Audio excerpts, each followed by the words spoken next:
जुले छंगमाला दिरिंग आता है सेल ऑर्गेनल जिक्सिलिन काबो खेतनंग राइबोसोम एनो ठीक मिराले so I'm starting with ribosome among all other cell organelles because this is one of the most important cell organelle found in cell, and based on this we will be studying transcription, translation, DNA replication, types of RNA, protein synthesis, जो कि आने वाले chapters में हम करने वाले हैं. That is why you should be able to understand the important function of ribosome. ठीक है मेरा ले सोच Pasang we will start with this. So ribosome का आप definition यहाँ पे देख सकते हैं.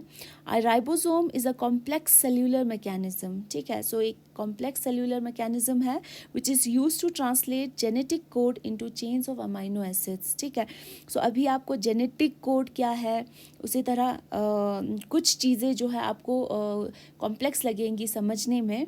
तो यहाँ पे मैं डिटेल में जेनेटिक कोड, ट्रांसक्रिप्शन, ट्रांसलेशन नहीं पढ़ाऊँगी.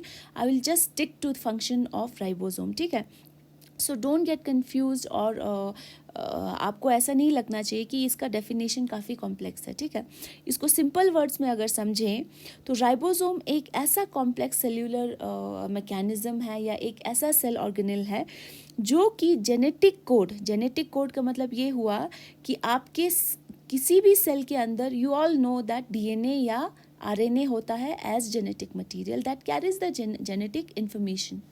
सो वो जो जेनेटिक इन्फॉर्मेशन होगा डीएनए के अंदर, उसको अल्टीमेटली हम यूज़ करते हैं in the synthesis of proteins. ठीक है ना, तो कोई भी सेल होगा उसका अल्टीमेट फंक्शन क्या होता है, it has to make proteins from amino acids. ठीक है, so you have many amino acids, 20 amino acids. उन अमाइनो एसिड्स को लेकर with the genetic information that is embedded in your DNA और आरएनए हम क्या बनाते हैं, प्रोटीन्स बनाते हैं. एक सेल क्या बनाता है, प्रोटीन बनाता है. ठीक है, तो उस सेल्यूलर मशीनरी को हम क्या कहते हैं, ribosome, because ribosomes are the only cell organelles that play or I can say it is the very important cell organelle where your protein synthesis takes place. ठीक है, सो प्रोटीन क्यों ज़रूरी है, क्योंकि मैं यहाँ पे बार बार प्रोटीन बोल रही हूँ, प्रोटीन सिंथेसिस, क्योंकि आपका जो प्रोटीन जो होता है it is used in almost all cellular functions. हम बात करते हैं एंजाइम्स की. जब हम एंजाइम्स की बात करते हैं, हमने फोटोसिंथेसिस किया हुआ है, रेस्पिरेशन किया हुआ है, प्लांट्स में पढ़ा हुआ है, तो वहाँ पे हमने देखा कितने सारे एंजाइम्स हैं. And we all know that enzymes are made up of proteins. So वो प्रोटीन्स कहाँ पे बनेंगे, वो सारे प्रोटीन्स जो है आपके कहाँ पे बनेंगे, राइबोसोम्स से with the help of ribosomes आपके प्रोटीन्स बनेंगे. Okay, so proteins are very important for any plant cell or animal cell for performing all the life processes. ठीक है, ओके, नाउ यहाँ पे देख लेते हैं. सो राइबोसोम, अब आपको समझना है कि ये एक ऐसा स्ट्रक्चर है, एक ऐसा सेल ऑर्गेनेल है जो कि हेल्प करता है इन protein synthesis. So protein synthesis आपका एक अलग बहुत बड़ा टॉपिक है जिसको हम आगे चल के पढ़ेंगे.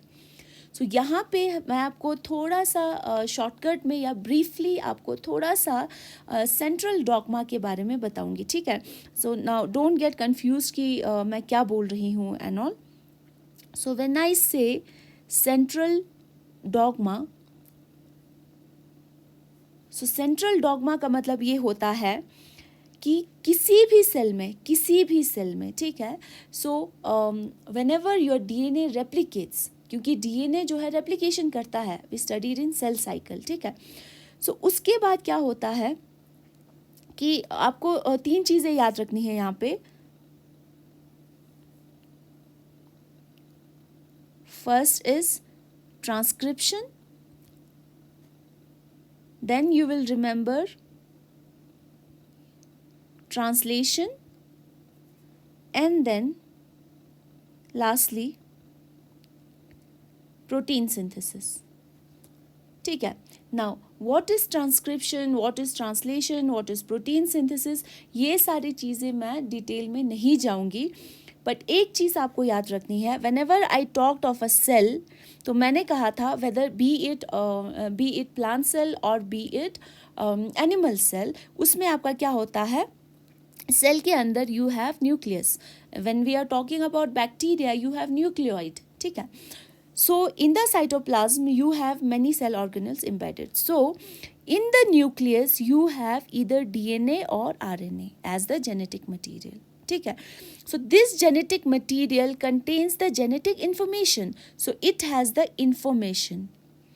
इन्फॉर्मेशन, क्या इन्फॉर्मेशन, कि कौन सा प्रोटीन बनाना है उस पर्टिकुलर सेल के अंदर, वो सारा information will be carried with in the DNA, within the DNA within the nucleus.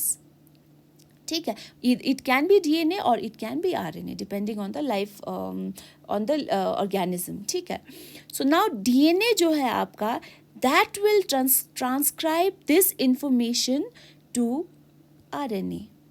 So DNA जो है वो सारा information pass on कर देगा RNA को, एंड वो RNA जिसको कि हम अल्टीमेटली मैसेंजर RNA कहते हैं, हम इन डिटेल्स में नहीं जाएंगे, आगे हम पढ़ने वाले हैं. सो DNA से लेकर mRNA को जो इन्फॉर्मेशन जाता है उसको आप क्या कहते हो, ट्रांसक्रिप्शन. ठीक है. नाउ दिस mRNA जो कि आपका अभी न्यूक्लियस के अंदर है, that will come out of the nucleus into the cytosol. ठीक है, वो बाहर आ जाएगा, mRNA आपका यहाँ पे बाहर आ जाएगा. Now it carries the message whether which type of amino acid, which type of protein has to be which amino acid has to be incorporated and which type of protein is to be synthesized. ठीक है. Now this messenger RNA जो कि आपका message लेके आता है, उसके पास जो मैसेज होगा that will be read by a particular type of RNA जिसको आप tRNA या ट्रांसफ़र RNA कहते हो. तो वो ट्रांसफ़र RNA जाके यहाँ पे जो आपके पास एक सेल ऑर्गेनेल है, यहाँ पे मैं इसी के बारे में पर्टिकुलरली बात कर रही हूँ. नाउ दिस सेल ऑर्गेनेल जो जिसके बारे में बात कर रही हूँ, दिस इज़ आवर राइबोसोम. सो ये आपका जो mRNA है जिसके पास DNA का दिया हुआ मैसेज है, वो जाएगा कहाँ पे, यहाँ पे. So now this cell organelle is your ribosome. This is your ribosome. This okay. Now mRNA जो है राइबोसोम के पास जाएगा, उसको मैसेज देगा कि आपको इस टाइप का, इस पर्टिकुलर टाइप का, इस पर्टिकुलर कोडोन का, इस पर्टिकुलर जेनेटिक कोड का आपको प्रोटीन जो है वो सिंथेसाइज करना है.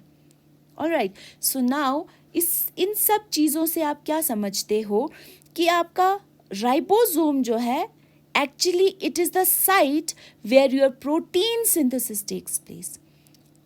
सो coming back to the steps here, transcription जहाँ पे आपका मैसेज जो है DNA से आपका RNA को जाता है.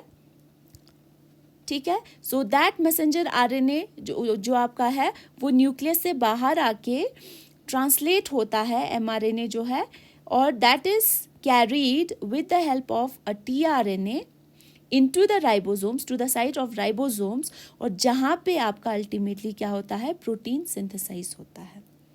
ठीक है. सो यहाँ से आप क्या समझते हो कि जो ट्रांसक्रिप्शन होता है, ट्रांसलेशन होता है, प्रोटीन सिंथेसिस होता है, इस प्रोसेस को आप क्या कहते हो, एक्चुअली क्या कहते हैं उसको आप, सेंट्रल डॉग्मा. ठीक है. हम इसको डिटेल में पढ़ेंगे आगे नेक्स्ट चैप्टर में, बट यहाँ पे I will be concentrating more on the function of ribosomes, और rather I am trying to make you understand कि ये जो बड़ा सा आपको स्ट्रक्चर दिख रहा है यहाँ पे, ये अल्टीमेटली करता क्या है. ठीक है. यहाँ पे ट्रांसक्रिप्शन से ट्रांसलेशन, फिर अगर DNA टू RNA हुआ दैट इज़ योर ट्रांसक्रिप्शन. अगर ये रिवर्स ट्रांसक्रिप्शन हुआ तो all that we will be doing in our next chapters. So we will be concentrating ourselves on the function and the structure of ribosomes here. ठीक है.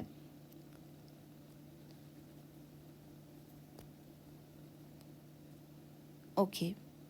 Now यहाँ पे आप structure देख सकते हो, आप खुद देख सकते हो यहाँ पे. Now this is a ribosome. ये पूरा आपका क्या है, राइबोसोम है. ठीक है. सो राइबोसोम के को जब आप देखते हो, इसका स्ट्रक्चर देखते हो, इट हैज़ 2 सब यूनिट्स. यहाँ पे you can see there is 1 subunit and this is another subunit. जो बड़ा है आपका that will be your larger subunit, large subunit, and जो छोटा वाला है आपका that will be your small subunit. So this is how a ribosome looks. ठीक है, when you look at it externally. ठीक है, so this is your large subunit and this will be your smaller subunit. Now I mentioned कि जो आपका mRNA होता है वो सेल के न्यूक्लियस से बाहर आ जाएगा. That will travel towards your ribosomes. So यहाँ पे वही दिखाया हुआ है. This is your messenger RNA. जो आपको यहाँ पे लॉन्ग चेन दिख रही है, यहाँ पे दिस चेन, ये जो आपको चेन दिख रही है, that contains the nucleotides, that contains the message in the form of codons, वो जो है travel कर रहा है through the 2 subunits of the ribosomes. Messenger RNA that has the message from DNA, so DNA से वो जो message लेके आया है, that sequence will be passed on through passed on between the large subunit and small subunit. और साथ साथ में यहाँ पे क्या होता है, this mRNA will be moving through the subunits of the ribosome. और साथ साथ में यहाँ पे आपका जो है based on the information of the mRNA, protein synthesis will be taking place. यहाँ पे आपका क्या बनेगा, प्रोटीन सिंथेसिस बनेगा, और जो प्रोटीन बनेगा that will be released in the cytoplasm and carried on for further polishing or whatever editing it needs. But जो आपका प्रोटीन जो है बेसिकली वो यहीं पे सिंथेसाइज होगा, और जिसके लिए जो अमाइनो एसिड्स चाहिए that will be carried with the transfer RNA. So अभी आप यहाँ पे ज़्यादा कंफ्यूज ना हो, आपको यहाँ पे सिर्फ एक चीज़ याद रखनी है कि जो आपका मैसेंजर आरएनए मैसेज लेके आता है from the DNA which was situated inside the nucleus, वो एमआरएनए आपका पास होता है through the protein, through the ribosome, और वहाँ से निकलते हुए आपका ये जो राइबोसोम जो है that helps in your protein synthesis, जो कि protein is very important, you all know, for all cellular processes inside any cell. Okay, now okay, so I'll just quickly read out these things. So similar structure throughout all life forms. जितने भी आपके life forms हैं वहाँ पे आपको ribosome का structure जब आप देखोगे तो ऑलमोस्ट आपको सेम दिखेगा, वही स्मॉलर सब यूनिट एंड अ लार्ज सब यूनिट. ठीक है, and then ribosomes consist of large and the same thing which I told you earlier. So each subunit is a combination of proteins and RNA. आपको एक चीज़ याद रखनी है, जो अभी मैंने एक लार्ज सब यूनिट और स्मॉल सब यूनिट की बात करी थी, they are made up of, both are made up of proteins and RNA. So RNA आपके अलग अलग तरह के होते हैं. यहाँ पे आरएनए लिखा हुआ है, that means this is ribosomal RNA. This means the small r here means ribosomal RNA. That means the RNA that is associated with the ribosome, that is known as ribosomal RNA. ठीक है, तो आपको याद रखना है whether it is the smaller subunit, whether it is the larger subunit, वो दोनों जो है that is made up of, they are made up of proteins and ribosomal RNA. ठीक है, सो उस राइबोसोमल आरएनए को हम राइबोजाइम भी कह सकते हैं, because it helps secure the mRNA. ठीक है, जो मैसेंजर आरएनए आ रहा है आपका उसको सिक्योर करता है, और साथ साथ में ये जो है इट कैटलाइजेस और increases the speed of formation of peptide bonds between amino acids. That means आपको पता है proteins are made up of amino acids.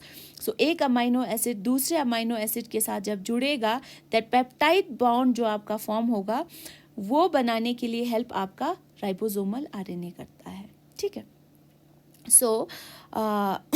सो हम इसके डिटेल में नहीं जाएंगे कि आपका प्रोटीन सिंथेसिस कहाँ पे होता है, कितने सारे साइट्स होते हैं लार्जेस्ट सब यूनिट में. आपको बस ये समझना है कि बेसिक फंक्शन क्या होता है, और basic function of your ribosome, ठीक है।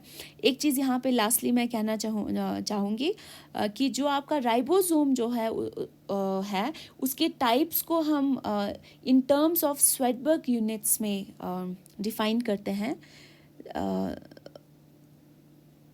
स्वेडबर्ग यूनिट एस, ठीक है।